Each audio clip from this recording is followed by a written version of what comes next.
আজকের এই ক্লাসে আমরা মেইনলি কভার করব ফটোশপে কিভাবে আপনি নতুন ডকুমেন্ট তৈরি করবেন। পিক্সেলটা হচ্ছে সোশ্যাল মিডিয়ার জন্য বেস, এবং এই যে ইঞ্চ আছে বা সেন্টিমিটার বা মিলিমিটার, এগুলো হচ্ছে ধরুন আপনি ছবি আঁকবেন। ছবি আঁকতে গেলে তো আপনাকে কোনো একটা খাতা বা কোনো একটা জায়গা তো লাগবে যেখানে আপনি ছবিটা আঁকবেন। কালার মোড হচ্ছে দুই ধরনের হয়, একটা হচ্ছে RGB এবং আরেকটা হচ্ছে হে এভরিওয়ান, কেমন আছেন সবাই? ফটোশপ সিরিজের আজকের আমাদের ৪র্থ নম্বর ক্লাস, এবং আগের ক্লাসে আমরা দেখেছি যে ফটোশপের ইন্টারফেস মানে ফটোশপের সঙ্গে পরিচয় হয়েছি, এটা কি থাকে না থাকে এবং কোনটাকে কি বলা হয়, এবং আমাদের ফটোশপের ওয়ার্কস্পেসটাকে কিভাবে আমাদের নিজের কাজের সুবিধার্থে সাজিয়ে নিতে পারি। তো আশা করছি আপনারা সেই ভিডিওটা দেখেছেন, দেখে আপনাদের কাজের সুবিধা যেমন হবে সেরকম ভাবে আপনাদের ওয়ার্কস্পেসটা সাজিয়ে নিয়েছেন। আর যারা আগের ক্লাসগুলো মিস করেছেন, প্লেলিস্ট ধরে গিয়ে দেখে আসতে পারেন। এবং আজকের এই ক্লাসে আমরা মেইনলি কভার করব ফটোশপে কিভাবে আপনি নতুন ডকুমেন্ট তৈরি করবেন বা একটা নতুন আর্টবোর্ড কিভাবে তৈরি করবেন ডিজাইন করার জন্য।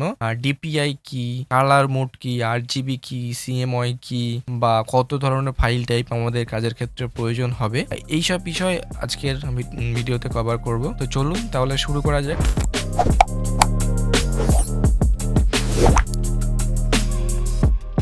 তো আমরা আগের দিনের মতন আমাদের ইন্টারফেস চলে এসেছি, হোম ইন্টারফেসে। এখান থেকে যে আমরা ক্রিয়েট নিউ বলে যে একটা অপশন পাচ্ছি, এখানে ক্লিক করলে আমরা নতুন ডকুমেন্টের জন্য একটা উইন্ডো কিংবা অপশন খুলে যাবে। নতুন আর্টবোর্ড কিভাবে নিতে হয় সেটা আমি তো বলবো, কিন্তু তার আগে আমি বলে নিই জিনিসটা কি, নতুন ডকুমেন্ট বা আর্টবোর্ড জিনিসটা কি। নিউ ডকুমেন্ট মানে হচ্ছে ধরুন আপনি ছবি আঁকবেন। ছবি আঁকতে গেলে তো আপনাকে কোনো একটা খাতা বা কোনো একটা জায়গা তো লাগবে যেখানে আপনি ছবিটা আঁকবেন। সেরকমই আপনি এখানে যে ডিজাইন করুন না কেন বা যে ইমেজটা এডিট করুন না কেন, প্রথমে আপনাকে একটা নিউ ডকুমেন্ট বা একটা সাইজ নিতে হবে যার উপরে আপনি কাজ করবেন। ধরুন আপনি এখানে একটা খাতা তৈরি করছেন, খাতার পেজ তৈরি করছেন, সেই পেজের উপরে আঁকবেন, এটাই হচ্ছে গল্প, এছাড়া আর কিছু না, মানে একটা সাইজ নেওয়া। আর এবার নিউ ডকুমেন্টের মধ্যে দেখতে পাচ্ছি প্রথম সেকশনে যেটা আছে রিসেন্ট বলে একটা ট্যাব, যেখানে একটা সাইজ দেওয়া আছে যেটা কিনা আমরা রিসেন্ট যতগুলো কাজ করবো, রিসেন্ট যতগুলো আমরা সাইজ নেব, যেমন এখানে উইথ এবং হাইট দিয়ে আমরা একটা সাইজ তৈরি করতে পারি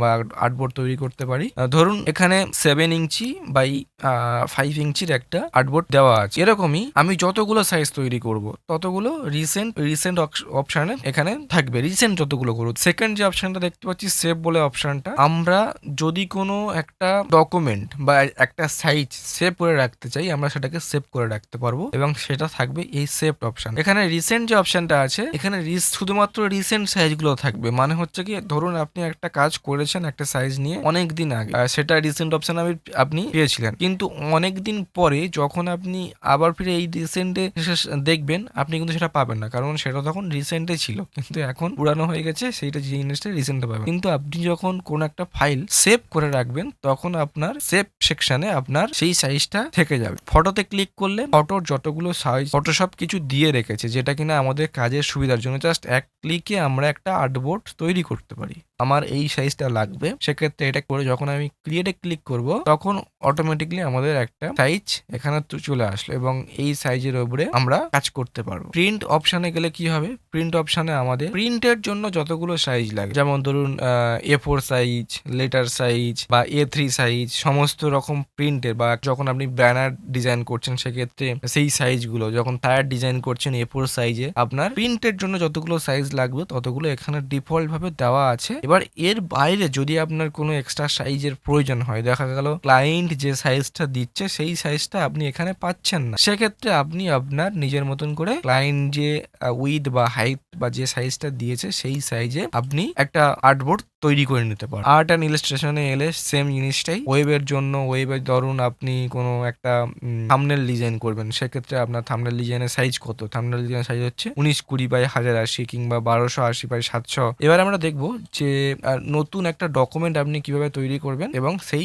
ডকুমেন্টটাকে বা সেই আর্টবোর্ডটাকে কিভাবে সেভ করে রাখতে পারবেন। এই ডান দিকে দেখতে পাচ্ছি প্রিসেট ডিটেলস বলে একটা অপশন, যেখানে একটা আনটাইটেল 2 বলে অপশন আছে। এখানে আপনি যে আর্টবোর্ডটা সেভ করে রাখবেন, সেই আর্টবোর্ডটার নাম দিতে পারবেন। তার আগে আমরা দেখে নিই যে একটা তার নিচে দেখতে পাচ্ছি উইথ বলে একটা অপশন পাচ্ছি এবং তার সাইডে আছে ইঞ্চ এবং তার নিচে আছে হাইট। এবারে এই উইথটা কি? উইথটা হচ্ছে আপনার, ধরুন আপনি একটা ব্যানার ডিজাইন করছেন, সেক্ষেত্রে এই ব্যানারটা চওড়া কত হবে সেটাই হচ্ছে উইথ। চওড়াটার যে সাইজ সেটাই হচ্ছে উইথ, এবং আপনি যে ব্যানারটার লম্বাটা কত হবে সেই লম্বাটা হচ্ছে হাইট। ক্লায়েন্ট এই ডিটেলস দিয়ে দেয় যখন আপনি কোনো একটা ক্লায়েন্টের কাজ করছেন, সেক্ষেত্রে সেই ক্লায়েন্টের ব্যানারটার সাইজ কত হবে, যেখানে যে সেই ব্যানারটা লাগাবে সেখানে সেই ব্যানার সাইজ কত হবে উইথ হাইট, এটা কিন্তু দিয়ে দেয়। এছাড়া যদি আপনি নিজের জন্য ডিজাইন করে থাকেন সেক্ষেত্রে মেপে নেবেন যে আপনার কত সাইজ লাগছে। এটা হচ্ছে প্রিন্টের জন্য আমি এক্সাম্পল দিলাম। ছাড়া আপনি যদি কোনো ডিজিটাল বা সোশ্যাল মিডিয়া জন্য ডিজাইন করছেন, সেক্ষেত্রে ওটা কোনো মাপামাপি নয়। ধরুন ফেসবুকে পোস্ট করতে গেলে সেক্ষেত্রে ফেসবুকের একটা সোশ্যাল মিডিয়া সাইজ থাকে ডিফল্ট ভাবে, মানে প্রতিটা সোশ্যাল মিডিয়া প্ল্যাটফর্মের জন্য আলাদা আলাদা সাইজ থাকে ইমেজের। সেই ইমেজের উপর ডিপেন্ড বা তারা যেমন সাইজ দিয়ে দেবে সেরকম ভাবে আমাদের ইউজ করতে হবে। যেমন আমি যদি বলি সোশ্যাল মিডিয়া পোস্টের জন্য 1:1 মানে 1080 বাই 1080 কিংবা 2000 বাই 2000 ইউজ করতে পারি, মানে উইথ 2000 হাইটও 2000 এরকম ভাবে ইউজ করতে পারি। পাশে যে ইঞ্চটা, ঠিক আছে, ইঞ্চটা হচ্ছে ইঞ্চ। যদি আমি এখানে ড্রপ ডাউনে ক্লিক করি, pixel, inch, centimetre, millimetre, points, ঠিক আছে, এগুলো যেগুলো দেখতে পাচ্ছি এখানে বেসিক্যালি হচ্ছে কি সব রকম ডিজাইন বা সব রকমের জন্য দেওয়া আছে। ধরুন আপনি সোশ্যাল ডিজাইন করছেন সোশ্যাল মিডিয়ার জন্য, সেক্ষেত্রে আপনাকে পিক্সেল ইউজ করতে হবে। পিক্সেলটা হচ্ছে সোশ্যাল মিডিয়ার জন্য বেস্ট, এবং এই যে ইঞ্চ আছে বা সেন্টিমিটার বা মিলিমিটার এগুলো হচ্ছে প্রিন্ট ডিজাইনের জন্য। এটা গেল, এটা হচ্ছে আমরা বুঝে গেলাম যে যখন আমরা প্রিন্টের জন্য ডিজাইন করবো সেক্ষেত্রে ইঞ্চ ইউজ করবো, আর যখন আমরা সোশ্যালের জন্য ডিজাইন করবো সেক্ষেত্রে আমরা পিক্সেল ইউজ করব। তার ঠিক নিচে দেখতে পাচ্ছি আর্টবোর্ড বলে একটা অপশন আছে, এবং এই আর্টবোর্ডে ক্লিক করলে শুধুমাত্র আমরা যখন ওই সোশ্যালের জন্য পোস্ট করব অনেকগুলো আর্টবোর্ড আমরা নিতে পারবো। এটা হচ্ছে সুবিধা, এটা পরে দেখাচ্ছি আর্টবোর্ডটা। তার নিচে আছে রেজুলেশনটা অ্যাকচুয়ালি হচ্ছে রেজুলেশন আর ডিপিআইটা সেম জিনিস। একটু আগে যেটা আমি বললাম যে আমরা আজকে শিখবো যে ডিপিআই জিনিসটা কি। ডিপিআই মানে হচ্ছে রেজুলেশন, এবং সেখানে ফটোশপে দেওয়া আছে রেজুলেশন। এখানে যত আপনি রেজুলেশন বাড়াবেন তত আপনার ইমেজ কোয়ালিটি বাড়বে। Resolution is equal to image quality. এখানে 300 দেওয়া আছে বিকজ আমি এখানে ইঞ্চিতে সিলেক্ট করে রেখেছি। 300 হচ্ছে ইঞ্চির জন্যই বেস্ট। 300 রেজুলেশন যখন আপনি কোনো প্রিন্ট ডিজাইন করবেন সেক্ষেত্রে 300 রেজুলেশন বেস্ট। এছাড়া আপনি কাস্টমাইজ করতে পারেন। বেস্ট মানে এটাই বেস্ট। আপনার হয়তো লাগবে 150 পিপিআই, সেক্ষেত্রে আপনি 150 পিপিআই ইউজ করতে পারেন, সেক্ষেত্রে কোনো এটা নয়। কিন্তু 300 হচ্ছে হাই কোয়ালিটি একটা আপনার কোয়ালিটিটা ভালো পাবেন। আর যখন আমি পিক্সেলে ক্লিক করব তখন এটাকে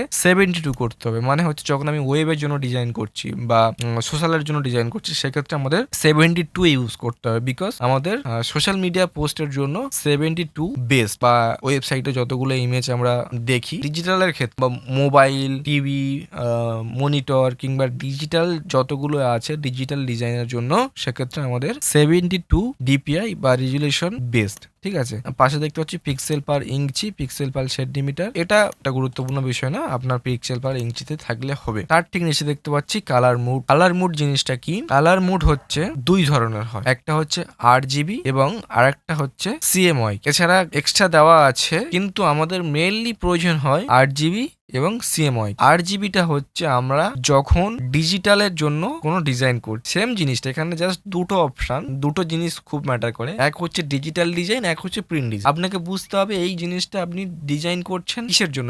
এই জিনিসটা কি আপনি প্রিন্টের জন্য ডিজাইন করছেন নাকি সোশ্যাল মিডিয়াতে পোস্ট করার জন্য ডিজাইন করছেন, এটা আপনাকে আগে জানতে হবে। যখন আপনি জেনে গেলেন যে এটা আমি সোশ্যাল মিডিয়ার জন্য ডিজাইন করছি, সেক্ষেত্রে আপনি ইউজ করবেন RGB, এবং যখন আপনি প্রিন্টের জন্য ডিজাইন করছেন সেক্ষেত্রে আপনি ইউজ করবেন CMYK। এখন এই যে আমরা RGB এবং CMYK কালার দেখলাম, এটার যদি একটু ডিটেলসে দেখি, R মানে হচ্ছে রেড, G মানে হচ্ছে গ্রিন এবং B মানে হচ্ছে ব্লু। এই তিনটে কালার কম্বিনেশনকে বলা হয় RGB, এবং এই কালারটা শুধুমাত্র ইউজ হয় ডিজিটাল স্ক্রিনের জন্য। এবং CMYK কালারটা কি হচ্ছে, C থেকে হচ্ছে সায়ান, M থেকে ম্যাজেন্ডা, Y থেকে ইয়েলো, K থেকে ব্ল্যাক। ঠিক আছে, এই চারটে কালার কম্বিনেশনে হয় CMYK, এবং এটা প্রিন্টের জন্য ইউজ হয়। যেমন কোনো ব্যানার ব্যানার, ফ্লেক্স কিংবা বিজনেস কার্ড, ফ্লায়ার এই সবের জন্য আমাদের CMYK কালার ইউজ হয়, মানে প্রিন্টের জন্য। আপনি দেখবেন যে আপনার কাছে যদি কোনো প্রিন্টার থাকে যেখানে যে কালিটা দেয়, প্রিন্টারের যে কালিটা দেয়, সেখানে দেখবেন জায়গা আছে যেখানে 4 রকম কালি দেওয়ার CMYK বলে লেখা আছে। তো এটা হচ্ছে প্রিন্টের জন্য ইউজ হয়। তো এটা আপনি বুঝে নেবেন যে আপনি কোন ডিজাইনের জন্য ইউজ করছেন, সেক্ষেত্রে সেরকম ভাবেই দেবেন। এবার হচ্ছে বিটটা হচ্ছে আপনি যত বিটের দেবেন তত আপনার ফাইল সাইজটা বেশি হবে এবং রেজুলেশন এটা খুব একটা বেশি মানে অ্যাডভান্স কিছু না বা এরকম এটা খুব ইম্পর্টেন্ট জিনিস না, ঠিক আছে, এটা না জানলেও চলবে। ব্যাকগ্রাউন্ড কালার কি থাকবে এটা আপনি পরে চেঞ্জ করতে পারবেন। এখন আপাতত ডিফল্ট ব্ল্যাক রাখবেন কি হোয়াইট রাখবেন কি যে কোনো একটা ট্রান্সপারেন্ট রাখবে, এটা জাস্ট একটা আর্টবোর্ডটা নেওয়ার তৈরি করার জন্য আর্টবোর্ডে কি দেখা যাবে সেরকমই একটা অপশন দিয়ে রেখেছে। আমি এখানে হোয়াইট রাখি, এছাড়া আর কিছু তেমন এখানে নেই। সো আশা করি ক্লিয়ার হয়েছে, মানে কালার মুড কিংবা আপনি রেজুলেশন কি জিনিসটা বা হাইট উইথ কি বোঝাতে পেরেছি আশা করি। এবারে এই যে সাইজটা আমরা তৈরি করলাম সেই সাইজটা কিভাবে সেভ করতে হয় সেটা আমরা দেখবো। 1080, আচ্ছা এটা আমাদের ইঞ্চিতে আছে সেই কারণে 1080 বেশি হয়ে যাচ্ছে, সেই মানে রেড দেখাচ্ছে যে এত বড় ইঞ্চ মানে অনেক বড় সাইজ, ঠিক আছে, ইঞ্চিতে অনেক সাইজ, 1080 মানে অনেক সাইজ। সেক্ষেত্রে আমাদের প্রথমে খেয়াল রাখতে হবে যে আমরা সোশ্যালের জন্য করছি না প্রিন্টের জন্য করছি। 1080 এবং 1080 আমি একটা সাইজ তৈরি করছি এবং রেজুলেশন দেবো, যেহেতু আমরা সোশ্যালের জন্য করছি সেক্ষেত্রে 72 দেবো DPI মানে রেজুলেশনটা, এবং কালার মুড 8GB রাখছি। দেন এখান থেকে আমরা যে পিকচারটা যেহেতু সেভ করব সেক্ষেত্রে এখানে একটা নাম দিতে পারবো, সোশ্যাল মিডিয়া পোস্ট সাইজ বলে আমি এখানে নাম দিলাম। এবং এখানে যে দেখতে পাচ্ছেন যে একটা আইকন আছে, যে ডাউনলোডের মতন একটা আইকন আছে, এখানে ক্লিক করবেন। এখানে ক্লিক করলে আপনার আচ্ছা ওখানে নামটা নিচ্ছে না, এখানে আবার ফিরে এখানে হয়তো নাম দিতে হবে, আমি এখানে নাম দিচ্ছি SOCIA, ঠিক আছে, সোশ্যাল মিডিয়া পোস্ট লিখে আমি নাম দিলাম।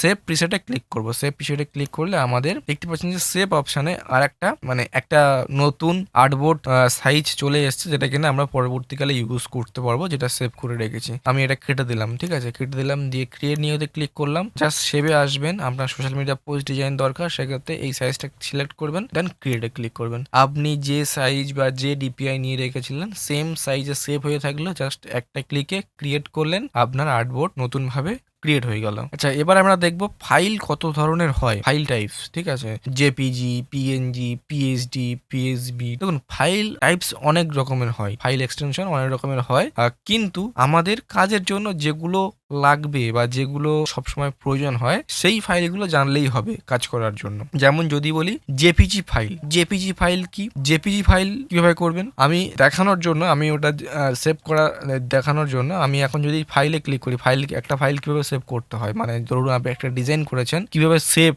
বা এক্সপোর্ট করবেন, ঠিক আছে, সেটা আমি দেখাচ্ছি। প্রথমে আমাকে কিছু একটা ডিজাইন করতে হবে, সেই জন্য আমি জাস্ট এটা কিভাবে করতে হয় না করতে হয় আপনাকে এখন মাথা আনতে হবে না, আমি পরে যখন দেখাবো তখন বুঝে যাবেন, ঠিক আছে, পরে আমরা এইসব টুল সম্বন্ধে কাজ জানবো। তো এখানে আমি একটা জায়গা একটা তৈরি করলাম, ঠিক আছে, সেভ দিয়ে। এবারে আমরা এটাকে সেভ করব। এখানে ফাইলে আসবো, ফাইলে এসে এখান থেকে সেভ যে অপশনটা আছে, সেভ বলে একটা অপশন পাচ্ছি, এখানে ক্লিক করব। ক্লিক করলে আমি এই ফাইলটা কোথায় সেভ করে রাখতে চাইছি, ঠিক আছে, কোথায় সেভ করে রাখতে চাইছি, ধরুন আমি যখন একটা ডাউনলোডে ক্লিক করলাম, ডাউনলোডে ক্লিক করে এখানে ফাইলের নাম দিতে হবে যে আমি এই ফাইলটা কি নামে সেভ করে রাখি। জাস্ট এই যে সেভস বলে আমি একটা সেভ করে রাখছি। আর এখানে ফাইল টাইপ দেওয়া যাবে, যেখানে কিনা ফটোশপ আছে, তারপরে লার্জ ডকুমেন্ট PSB আছে, PDF আছে, টিপড আছে, এখানে আরো অনেক আছে। ফটোশপ 2024 এ একটা অসুবিধা আছে, যেটা কিনা ফাইল টাইপ এতগুলো মানে JPG, PNG আর সব বাকি আদার্স ফাইলগুলো দেখায় না, সেগুলোকে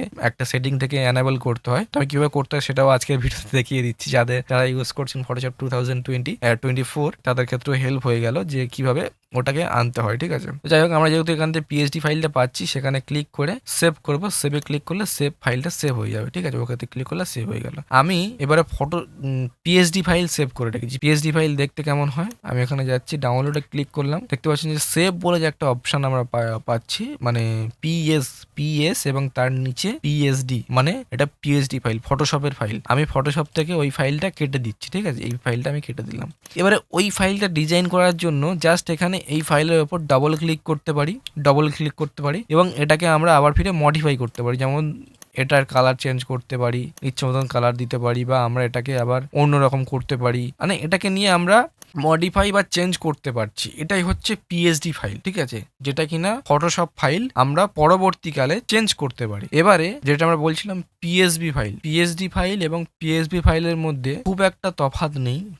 যখন আপনি পিএসডি ফাইল নিয়ে সেভ করলেন, কাজ করে সেভ করলেন, যখন খুব একটা বড় ব্যানার তৈরি করছেন, পিএসডি ফাইল খুব বড় জোর 1 GB 2 GB 3 GB পর্যন্ত সেভ করা যায়, এবং যখন ওর ওপরে যাবে তখন শুধুমাত্র ওই সাইজ বেশি অর্জন, ধরুন আপনার ফাইল সাইজটা 5 GB 6 GB 7 GB 8 GB হয়ে যাচ্ছে, বেশি সাইজ হয়ে যাচ্ছে, আপনি পিএসডি ফাইল সেভ করে রাখতে পারবেন না, পরবর্তীকালে ক্র্যাশ কিংবা ফাইলটা নষ্ট হয়ে যাওয়ার সম্ভাবনা থাকে। সে কারণে ফটোশপ অটোমেটিকলি আপনাকে ওয়ার্নিং দেবে যে এই ফাইলটা পিএইচডি তে না সেভ করে পিএসবি তে সেভ করুন। আপনাকে পিএইচডি তে সেভ, মানে যখন ফাইল সাইজ বেশি হয়ে যাবে তখন পিএইচডি তে সেভ করতে দেবে না, পিএসবি তে সেভ করার জন্য রিকমেন্ড করবে। তো আপনি জাস্ট সেখানে পিএসবি ফাইল সেভ করে রাখবেন। এটাই জাস্ট পিএসবি এবং পিএইচডির ডিফারেন্স, এছাড়া কিছু না। আমি যাচ্ছি এখান থেকে ফাইল থেকে সেভ, এবং সেভ অ্যাজ, এটা আমার যে কাজটা করলাম পিএইচডি তে সেভ হয়ে গেল, যেটা যে পিএইচডি সেভ করা আছে। যখন আমরা সেভ অ্যাজ করবো এই ফাইলটাকে নতুন ভাবে আবার সেভ করতে পারবো, সেভ অ্যাজ, এবং এর নাম আমরা ডিফারেন্ট দিতে পারি, কিংবা আমরা এটাকে পিএসবি ফাইল যেটা আছে পিএইচডির নিচে PSB large document file PSB, এটাতে ক্লিক করলে সেম জিনিসটাই পিএসবি তে সেভ হয়ে গেল। দেখুন এটা হচ্ছে পিএসডি আর এটা হচ্ছে পিএসবি, দুটো কিন্তু সেম ফটোশপের ফাইল, কিন্তু পিএসডি আর পিএসবি সেম জিনিসটা আছে। আমি যদি ওপেন করি সেম জিনিসটা আছে, জাস্ট ফাইল সাইজের জন্য ফাইল এক্সটেনশন বা নামটা চেঞ্জ। এবারে জেপিজি এবং পিএনজি কোথা থেকে আনতে হবে, আমি ওটাকে অ্যানাবেল করে নিই। জেনারেলে গেলাম, এক্সপোর্টে যাব, এক্সপোর্ট থেকে এক্সপোর্টে, হ্যাঁ ইউজ এক্সপোর্ট। এবার কি আসছে, ব্যাস না এখনো আসেনি, ওইটা কোথা থেকে ওপেন করে গেলাম, ফাইল হেডিং, এই যে অ্যানাবেল লিগ্যাসি সেভ অ্যাজ, এটাকে জাস্ট ক্লিক করে দিতে হবে। আপনারা যারা ফটোশপ 2024 ইউজ করছেন, জাস্ট এটাকে প্রথমে এডিট থেকে প্রেফারেন্সে আসবেন, ফাইল হেডিংয়ে আসবেন, enable legacy save as click করবেন, দেন ওকে ক্লিক করবেন। এবার দেখবেন আমি যখন সেভ অ্যাজ করব তখন অনেকগুলো ফাইল চলে আসলো, যেখানে কিনা জেপিজি পাচ্ছি, পিএনজি পাচ্ছি, তারপরে পিডিএফ ফাইল পাচ্ছি, ঠিক আছে। এবারে আমরা বলি যে আমাদের লাগবে জেপিজি এবং পিএনজি, মানে আমি বলছি যেগুলো, যে ফাইলগুলো আমাদের অ্যাকচুয়ালি কাজে লাগে, ক্লায়েন্ট যে ফাইলগুলো চায়, ক্লায়েন্ট আপনার কাছে চাইবে হয় মেন ফাইল চাইবে, মানে র ফাইল পিএসডি ফাইল বা পিএসবি ফাইল, অথবা জেপিজি পিএনজি আপনি ডেলিভার করবেন, ঠিক আছে। সেই জিনিসগুলো যেগুলো কাজে লাগবে সেগুলো বলছি, বেশিরভাগ ক্ষেত্রে এগুলো কাজে লাগে। এবারে জেপিজি ফাইলটা কি এবং কিভাবে সেভ করবেন, সেভ করার প্রসেসটাই সেম জিনিস, জাস্ট এখান থেকে সেভ আসে আসবেন, এসে জেপিজি তে সিলেক্ট করে দেবেন, দিলে এটা জেপিজি আকারে সেভ হয়ে যাবে। আমি জেপিজি তে সিলেক্ট করছি, করে আমি এখান থেকে কোয়ালিটি দিতে পারি যে আমার কোয়ালিটি কিরকম লাগবে, হাই লাগবে নাকি মিডিয়াম লাগবে নাকি লো লাগবে। লো লাগলে আপনার এখানে ফাইল সাইজটা একটু কম হবে। যখন আমি হাই দিচ্ছি, এখানে চেক করুন, মানে পিপিউর নিচে যে অপশনটা আছে এখন 54, আমি যখন এটাকে হাই করে দেবো তখন দেখতে পাচ্ছেন 73K হয়ে গেছে, বা আমি লার্জ ফাইলের জন্য 12 করে দিলাম, তখন এটা বড় হয়ে গেল, ঠিক আছে। সো যত আমার হাই কোয়ালিটি লাগবে তত আমি এটাকে বাড়িয়ে দিতে পারি, আদারওয়াইজ আমি এটাকে করে রাখতে পারি। তো আমি এরকম রাখছি, দেখে ওকে করছি, আমি আমার ডাউনলোডে যাচ্ছি, দেখতে পাচ্ছেন এবারে কিন্তু পিএসবি বা পিএইচডির মতন সেভ হয়নি, একটু অন্যরকম সেভ হয়েছে। শুধুমাত্র আমি যে কাজটা করছিলাম বা আর্টবোর্ড যেটা নিয়ে করছিলাম সেখানকার যে ছবি বা ইমেজ আকারে সেভ হয়ে গেছে। এটাকে কিন্তু আমি আর মডিফাই করতে পারবো না।